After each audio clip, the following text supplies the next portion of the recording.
Year 1923 Egypt ಅಲ್ಲಿ Cairo ಅನ್ನೋ ಸಿಟಿಯಲ್ಲಿ ಒಂದು ಕಾಂಟಿನೆಂಟಲ್ ಹಾಸ್ಪಿಟಲ್ ಅಲ್ಲಿ ಒಬ್ಬ ಬ್ರಿಟಿಷ್ ಲಾರ್ಡ್ ಅಡ್ಮಿಟ್ ಆಗಿದ್ದ.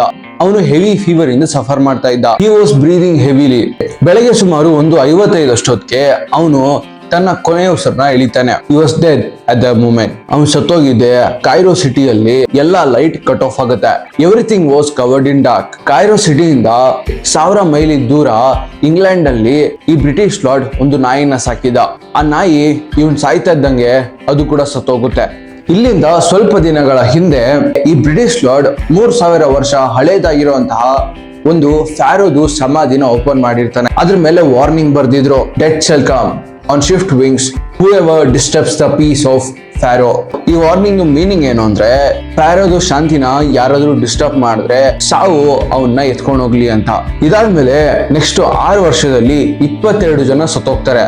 ಒಂದು 78 ವಯಸ್ಸಿನ ಸೆಕ್ರೆಟರಿಯ ತಂದೆ ಹಾಸ್ಪಿಟಲ್ ಅಲ್ಲಿ ಇರ್ಬೇಕಾದ್ರೆ 7th ಫ್ಲೋರ್ ಇಂದ ಜಂಪ್ ಮಾಡಿ ಸತ್ತೋಗ್ಬಿಡ್ತಾನೆ. ಅಂಡ್ ಒಂದು ರೇಡಿಯಾಲಜಿಸ್ಟ್ ಸಡನ್ ಆಗಿ ಸತ್ತೋಗ್ಬಿಡ್ತಾನೆ.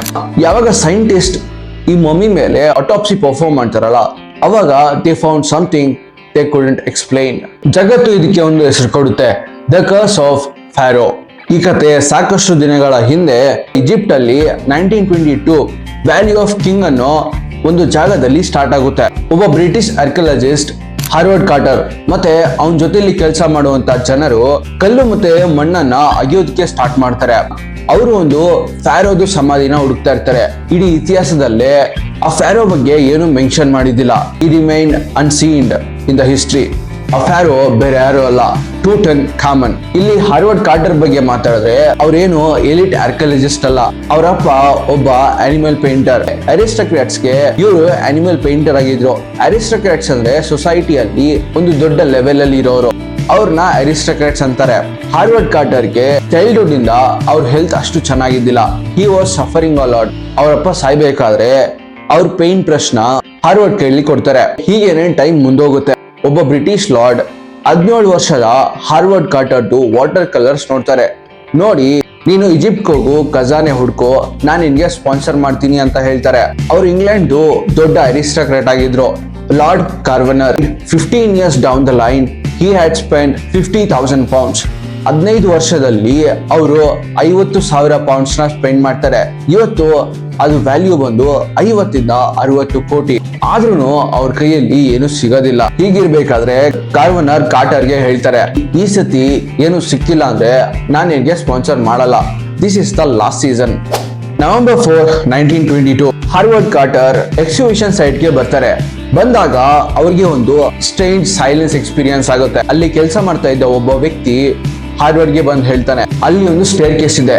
ಆ ಸ್ಟೇರ್ ಕೇಸ್ ಅಲ್ಲಿ ಒಂದು ಸ್ಟೆಪ್ ಬಂದು ಮಿಸ್ಸಿಂಗ್ ಆಗಿದೆ, ಒಂದು ಸ್ಟೆಪ್ ಕಾಣಿಸ್ತಾ ಇಲ್ಲ. ಇದನ್ ಕೇಳಿದ್ರೆ ಹಾರ್ವರ್ಡ್ ಹಾರ್ಟ್ ಬೀಟ್ ಜೋರಾಗುತ್ತೆ. ಕಾರ್ಟರ್ ಅಲ್ಲಿಗೆ ಹೋಗ್ತಾರೆ. ಹೋಗಿ ಆ ಕಾಣೆಯಾಗಿರೋ ಸ್ಟೆಪ್ ನ ನೋಡ್ತಾರೆ. ಅಲ್ಲಿದ್ದ ಕೆಲಸಗಾರನೆಲ್ಲ ಆ ಸ್ಟೆಪ್ ನ ಅಗಿಯೋದಿಕ್ಕೆ ಹೇಳ್ತಾರೆ. ಆಲ್ಮೋಸ್ಟ್ ಒಂದು ದಿನ ಪೂರ್ತಿ ಅಗಿತಾರೆ. 5ನೇ ತಾರೀಕು ನವೆಂಬರ್ ಅಷ್ಟೊತ್ತಿಗೆ ದ ಹೋಲ್ ಸ್ಟೆಪ್ ವಾಸ್ ಡಗ್. ಆ ಸ್ಟೆಪ್ ನ ಡಗ್ ಮಾಡಿದಾದ್ಮೇಲೆ ಅವ್ರಿಗೆ ಅದ್ರ ಒಳಗಡೆ ಒಂದು ಸುರಂಗ ಕಾಣಿಸುತ್ತೆ. ಆ ಸುರಂಗದಲ್ಲಿ ಸ್ಟೆಪ್ಸ್ ಇತ್ತು. ಆ ಸ್ಟೇರ್ ಕೇಸ್ 10 ಅಡಿ ಉದ್ದ, 6 ಅಡಿ ಅಗಲ ಇತ್ತು. 12th ಸ್ಟೆಪ್ ರೀಚ್ ಆಗಿದ್ದೆ ಅವ್ರಿಗೆ ಒಂದು ಸೀಲ್ ಡೋರ್ ಸಿಗುತ್ತೆ. ಆ ಡೋರ್ ನ ಸೀಲ್ ಮಾಡ್ಬಿಟ್ಟಿದ್ರು. ಆ ಸೀಲ್ ಬಂದು ಪರಲೋಕದ ದೇವರದಾಗಿತ್ತು. ಇಲ್ಲಿಗೆ ಕಾರ್ಟರ್ ಕನ್ವಿನ್ಸ್ ಆಗ್ಬಿಡ್ತಾರೆ, this is the royal tomb. ಇದನ್ನೇ ನಾನು ಇಷ್ಟು ವರ್ಷದಿಂದ ಹುಡುಕ್ತಾ ಇದ್ದಿದ್ದು. Valley of the king. ಈ ಜಾಗದಲ್ಲಿ ಸುಮಾರು 60 ಸಮಾಧಿಗಳಿದೆ. ಈ 60 ಸಮಾಧಿಗಳನ್ನ ಆಲ್ರೆಡಿ ಲೂಟಿ ಮಾಡೋರು ಲೂಟಿ ಮಾಡಿ ಖಜಾನೆನ ಎತ್ಕೊಂಡು ಹೋಗಿದ್ರು. ಹೀಗೇನೆ ಡಿಗ್ ಮಾಡ್ತಾ ಅವ್ರು ಇನ್ನೂ ಒಳಗೆ ಹೋಗ್ತಾರೆ. 16 ಸ್ಟೆಪ್ ರೀಚ್ ಆಗಿದೆ. ಆ ಡೋರ್ ಮೇಲೆ ಒಂದು ಹೆಸರು ಬರ್ದಿದ್ರು, ಟೂಟನ್ ಖಾಮನ್. ಇಲ್ಲಿಗೆ ಕಾರ್ಟರ್ಗೆ ತುಂಬಾ ಖುಷಿ ಆಗ್ಬಿಡುತ್ತೆ. ಯಾಕಂದ್ರೆ ನಾನು ಇಷ್ಟು ವರ್ಷದಿಂದ ಹುಡುಕ್ತಾ ಇದ್ದಂತಹ ಗ್ರೇವ್ ಇವತ್ತು ನನಗೆ ಸಿಕ್ಕಿದೆ. 26 November 1922 on this very day the things happened. ಇವತ್ತಿನ ದಿನ one of the most amazing day ಅಂತ ಕಾರ್ಟರ್ ಹೇಳ್ತಾರೆ.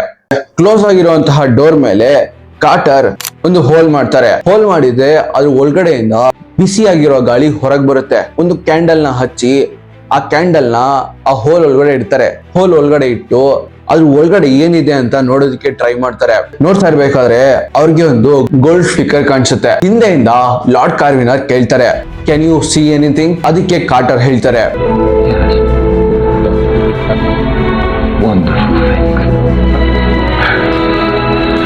wonderful things. ಇದು 3000 ವರ್ಷ ಹಳೆಯ ಗ್ರೇವ್. ಇದರಲ್ಲಿ ಆಲ್ಮೋಸ್ಟ್ 5398 ಆಬ್ಜೆಕ್ಟ್ಸ್ ಇತ್ತು.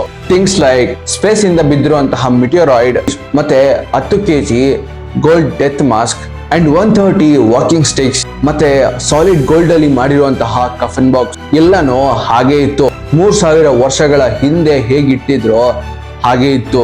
ಫಾರೋ ಸತ್ತೋಗಿದಾದ್ಮೇಲೆ ಮನುಷ್ಯನ ಇತಿಹಾಸದಲ್ಲೇ ಇದೇನೆ one of the biggest archaeological Discovery. ಈ ನ್ಯೂಸ್ ಸ್ಪ್ರೆಡ್ ಆಗ್ತಾ ಇದ್ದಂತೆ ಸಾಕಷ್ಟು ವಿಯರ್ಡ್ ಥಿಂಗ್ಸ್ ಆಗೋದಕ್ಕೆ ಸ್ಟಾರ್ಟ್ ಆಗುತ್ತೆ. ಡಿಸ್ಕವರಿ ಆಗಿ ಸ್ವಲ್ಪ ದಿನದಲ್ಲಿ ಕಾರ್ಟರ್ ಅವ್ರ ಮನೆಯಲ್ಲಿ ಗೋಲ್ಡನ್ ಕೆನ್ರಿ ಅಂತ ಒಂದು ಪಕ್ಷಿ ಸಾಕಿದ್ರು. ಒಬ್ಬ ಕೆಲಸ ಮಾಡೋನು ಕಾರ್ಟರ್ ಮನೆಗೆ ಹೋದಾಗ ಈ ಸೀಸ್ ದಟ್ ಒಂದು ಕೋಬ್ರಾ ಆ ಪಕ್ಷಿಯ ಕೇಜ್ ಅಲ್ಲಿ ಇತ್ತು. ಆ ಪಕ್ಷಿನ ಬಾಯಲ್ಲಿ ಹಿಡಿದು ಅದನ್ನ ತಿಂತಾ ಇತ್ತು. ಇದನ್ನ ನೋಡಿ ಅವನು ಕಿರ್ಚ್ಕೊಂಡು ಹೊರಗೆ ಬಂದ್ಬಿಡ್ತಾನೆ. ಈ ನ್ಯೂಸ್ ಈಜಿಪ್ಟ್ ಅಲ್ಲಿ ಎಲ್ಲಾ ಕಡೆ ಸ್ಪ್ರೆಡ್ ಆಗ್ಬಿಡುತ್ತೆ. ಈಜಿಪ್ಷಿಯನ್ಸ್ ಇತಿಹಾಸದ ಪ್ರಕಾರ ಕೋಬ್ರಾ ಅನ್ನೋದು one of the most powerful symbol. ಜನಗಳು ಇಲ್ಲಿ ಹೇಳೋದಕ್ಕೆ ಸ್ಟಾರ್ಟ್ ಮಾಡ್ತಾರೆ, ಕೋಬ್ರಾ ತನ್ನ ಸೇಡ್ ನ ತೀರ್ಸ್ಕೊಂಡಿದೆ for disturbing the peace of Pharaoh. ಇದಾದ್ಮೇಲೆ ದೇ ಸೆಡ್ ದಟ್ ಇದು ಬರೀ ಬಿಗಿನಿಂಗ್, ಇನ್ನ ಮುಂದಿನ ದಿನಗಳಲ್ಲಿ there is worse things to come. March 6 ಒಂದು ಮಸ್ಕಿಟೋ ಅಥವಾ ಒಂದು ಹುಳ ಲಾರ್ಡ್ ಕಾರ್ವಿನರ್ ಇವ್ರ ಮಕದ ಮೇಲೆ ಕುತ್ಕೊಂಡು ಕಚ್ಬಿಡುತ್ತೆ. ಅಂಡ್ ನೆಕ್ಸ್ಟ್ ಡೇ ಅವ್ರು ಬೆಳಗ್ಗೆ ಎದ್ದು ಶೇವ್ ಮಾಡ್ತಾ ಇರ್ಬೇಕಾದ್ರೆ ಆ ಹುಳ ಕಚ್ಚಿರೋ ಜಾಗದಲ್ಲೇ ಬ್ಲೇಡ್ ಇಂದ ಕುಯ್ಕೊಂಡ್ಬಿಡ್ತಾರೆ. ಆಗ ಈಜಿಪ್ಟ್ ಅಲ್ಲಿ ಸಮ್ಮರ್ ಟೈಮ್ ಅಲ್ಲಿ ಆ ಗಾಯ ಬಿಸಿಲಿಗೆ ಎಕ್ಸ್ಪೋಸ್ ಆಗ್ತಾ ಇದ್ದಂತೆ ಅದು ಜಾಸ್ತಿ ಆಗ್ಬಿಡುತ್ತೆ. And that same ವುಂಡ್ cos the fever. ಆ ಗಾಯದಿಂದ ಅವ್ರಿಗೆ ಜ್ವರ ಬಂದ್ಬಿಡುತ್ತೆ. ಅಂಡ್ ಡಾಕ್ಟರ್ ಅವ್ರಿಗೆ ಆಲ್ಕೋಹಾಲ್ ನ ನಿಲ್ಸೋದಕ್ಕೆ ಹೇಳ್ತಾರೆ, ಮತ್ತೆ ಒಂದು ಸ್ಟ್ರಿಕ್ಟ್ ಡಯಟ್ ನ ಫಾಲೋ ಮಾಡೋದಕ್ಕೆ ಹೇಳ್ತಾರೆ. ಆದ್ರೆ ಅವರು ಕೇಳೋದಿಲ್ಲ, ಆಲ್ಕೋಹಾಲ್ ಇನ್ನು ಜಾಸ್ತಿ ಕನ್ಸ್ಯೂಮ್ ಮಾಡೋದಕ್ಕೆ ಸ್ಟಾರ್ಟ್ ಮಾಡ್ತಾರೆ.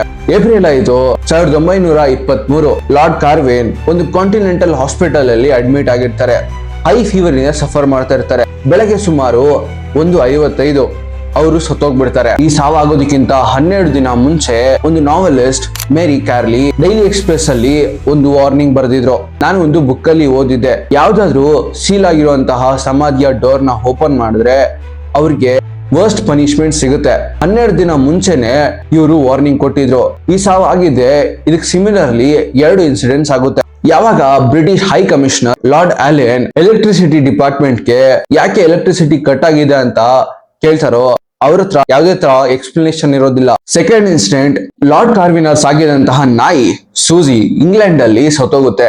ಅದೇ same night Sherlock Holmes creator ಏನಿದ್ರು ಸರ್ ಆಥರ್ ಕ್ಯಾನನ್ ಬೇ ಅವ್ರು ಹೇಳ್ತಾರೆ ಲಾರ್ಡ್ ಕಾರ್ವಿನರ್ ಹಿಲ್ನೆಸ್ ಅಲ್ಲಿ ಒಂದು ಈವಿಲ್ ಎಲಿಮೆಂಟ್ ಇದೆ ಅಂತ. ಇಲ್ಲಿ ಶರ್ಲಾಕ್ ಹೋಮ್ಸ್ ನ ಯಾರು ಕ್ರಿಯೇಟ್ ಮಾಡಿದ್ರಲ್ಲ ಅವ್ರೇನೆ ಬಿಲೀವ್ ಮಾಡ್ತಾ ಇದ್ರು ಕರ್ಸ್ ಇರೋದು ನಿಜ ಅಂತ. ಆ ಶಾಪನೆ ಇಷ್ಟು ಜನನ ಸಾಯಿಸ್ತಾ ಇದೆ ಅಂತ. ಇಲ್ಲಿಂದ ಈ ನ್ಯೂಸ್ಗೆ ಮೀಡಿಯಾ ಕವರೇಜ್ ಜಾಸ್ತಿ ಸಿಗುತ್ತೆ. ಮೀಡಿಯಾ ಈ ನ್ಯೂಸ್ ನ ಕವರ್ ಮಾಡೋದಕ್ಕೆ ಸ್ಟಾರ್ಟ್ ಮಾಡ್ತಾರೆ. ಸಾಕಷ್ಟು ಡಿಫ್ರೆಂಟ್ ಹೆಡ್ಲೈನ್ಸ್ ನ ಪಬ್ಲಿಷ್ ಮಾಡ್ತಾ ಇದ್ರು. The curse of the Pharaoh, the curse of King Tut. ಇಲ್ಲಿಂದ ಸಾವಿನ ಸುರಿಮಳೆ ಆಗುತ್ತೆ. ಒಂದು ಸಾವಿಗಿಂತ ಇನ್ನೊಂದು ಸಾವು ತುಂಬಾ ಟೆರಿಬಲ್ ಆಗಿತ್ತು, ತುಂಬಾ ವರ್ಸ್ಟ್ ಆಗಿತ್ತು. ಈ ಕಥೆಯಲ್ಲಿ ಒಂದು ಕಾಮನ್ ಥ್ರೆಡ್ ಏನಿತ್ತು ಅಂದ್ರೆ ದಟ್ ಈಸ್ ದ ಕರ್ಸ್. ಇವಾಗ ನಮ್ಗೆ ಏನ್ರ ಬಗ್ಗೆ ಆದ್ರೂ ಗೊತ್ತಿಲ್ಲ ಅಂದ್ರೆ ಇಟ್ ಡೆಫಿನೆಟ್ಲಿ ಸ್ಕೇರ್ಸ್ ಅಸ್. ಅದು ನಮ್ಮನ್ನ ಭಯ ಪಡಿಸುತ್ತೆ. ಜನಗಳಿಗೆ ಈ ಸಾವಿಗೆ ಯಾವುದೇ ತರ ರೀಸನ್ ಗೊತ್ತಿರಲಿಲ್ಲ, ಸೊ ಅವರು ಇದನ್ನ ಶಾಪ ಅಂತ ಕರೀತಾರೆ. ನ್ಯೂಸ್ ಪೇಪರ್ ಅಲ್ಲಿ ಹೆಡ್ಲೈನ್ಸ್ ದೊಡ್ಡದಾಗ್ತಾ ಹೋಗ್ತಾ ಇತ್ತು. ಒಂದೊಂದು ಸಾವಿಗೆ ಕೂಡ ಹೆಡ್ಲೈನ್ಸ್ ದೊಡ್ಡದಾಗ್ತಾ ಹೋಗ್ತಾ ಇತ್ತು. ಒಬ್ಬ ಅಮೆರಿಕನ್ ಫೈನಾನ್ಸರ್ ಜಾರ್ಜ್ ಜೆ ಗುಡಲ್ ಇವರು ಕೂಡ ಆ ಸಮಾಧಿನ ವಿಸಿಟ್ ಮಾಡಿದ್ರು. ಆದ್ರೆ ನೆಕ್ಸ್ಟ್ ದಿನ ಫೀವರ್ ಇಂದ ಸುತ್ತೋಗ್ಬಿಡ್ತಾರೆ. ಇಲ್ಲಿ ನ್ಯೂಸ್ ಪೇಪರ್ ಅಲ್ಲಿ ಹೆಡ್ಲೈನ್ಸ್ ಬರುತ್ತೆ, another victim of Pharaoh and British industrialist. ಆ ಟೂಮ್ ನ ನೋಡಿದಾದ್ಮೇಲೆ ಜೂಲಿ ವುಲ್ ಇವರು ಕೂಡ ಫೀವರ್ ಇಂದ ಸತ್ತೋಗ್ಬಿಡ್ತಾರೆ. And the headlines, Tut claims third victim. Lord ಕಾರ್ವಿನರ್ಗೆ ಒಬ್ಬ ತಮ್ಮ ಇದ್ದ, ಆಬ್ರಿ ಹೆಲ್ಡರ್. ಅವರು ಕೂಡ 6 ತಿಂಗಳಲ್ಲಿ ಫೀವರ್ ಇಂದ ಸತ್ತೋಗ್ಬಿಡ್ತಾರೆ. ಅಂಡ್ ಒಬ್ಬ ರೇಡಿಯೋಲಜಿಸ್ಟ್ ಆರ್ಚಬ್ಲೇಡ್, ಅವರೇನೆ ಮಮ್ಮಿದು ಎಕ್ಸ್ರೇ ಮಾಡಿದ್ದು, ಅವರು ಕೂಡ ಸಡನ್ ಆಗಿ ಸತ್ತೋಗ್ಬಿಡ್ತಾರೆ. ಅಂಡ್ ಕಾರ್ಟರ್ದು ಕೀ ಟೀಮ್ ಮೆಂಬರ್ಸ್ 2 ಅಸಿಸ್ಟೆಂಟ್ಸ್ ಕೂಡ ಆರ್ಥರ್ ಮ್ಯಾಕ್ಸ್ ಮತ್ತೆ ಪ್ರೊಫೆಷನಲ್ ಟ್ರಸ್ಟೆಡ್ ಇವ್ರ ಜೊತೆಯಲ್ಲಿ 2 ಅಸಿಸ್ಟೆಂಟ್ಸ್ ಟೈಮ್ಸ್ ನ್ಯೂಸ್ ಪೇಪರ್ ಅಲ್ಲಿ ಇವರು ಅಸಿಸ್ಟೆಂಟ್ಸ್ ಆಗಿದ್ರು. ಅವರು ಕೂಡ ಈ ಲಿಸ್ಟ್ ಗೆ ಜಾಯಿನ್ ಆಗ್ತಾರೆ. ಈಜಿಪ್ಟ್ ಅಲ್ಲಿ ಯಾವುದೇ ಈಜಿಪ್ಟೊಲಜಿಸ್ಟ್, ಮ್ಯೂಸಿಯಂ ಅಫಿಷಿಯಲ್ಸ್ ಸತ್ತೋದ್ರೆ ರಿಗಾರ್ಡ್ಲೆಸ್ ಆಫ್ ಏಜ್ ಮತ್ತೆ ಇಲ್ನೆಸ್ ನ್ಯೂಸ್ ಪೇಪರ್ ಒಂದು ಆರ್ಟಿಕಲ್ ನ ರನ್ ಮಾಡ್ತಾ ಇದ್ರು by saying that the curse claimed another victim. ಇಲ್ಲಿ ಈ ಮಿತ್ ನ ಕ್ರಿಯೇಟ್ ಮಾಡಿದ್ರಲ್ಲ ಆರ್ಥರ್ ವೇಗಲ್, ಇವರು ಕೂಡ ಈ ಕಥೆಯಲ್ಲಿ ಸತ್ತೋಗ್ಬಿಡ್ತಾರೆ. ಇವರು ಟೈಮ್ಸ್ ನ್ಯೂಸ್ ಪೇಪರ್ ಅಲ್ಲಿ ಒಬ್ಬ ಸ್ಪೆಷಲ್ ಕರೆಸ್ಪಾಂಡೆಂಟ್ ಆಗಿದ್ರು.